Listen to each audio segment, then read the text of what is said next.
Aí que o doutor vai lá, né, que o dedão um negócio do cara lá, aí tá lá, né? Aí que de repente tá com o celular no bolso, né? Aí que toca o celular. Aí ele tá lá, alô?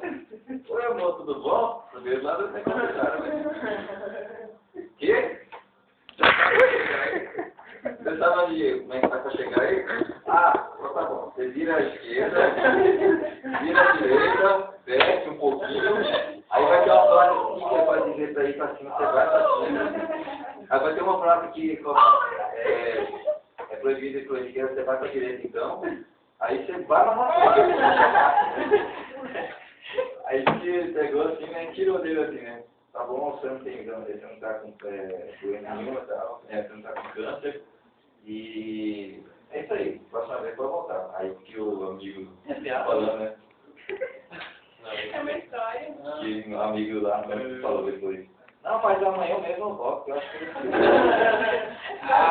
achei que ele tá bem constatado ainda, né?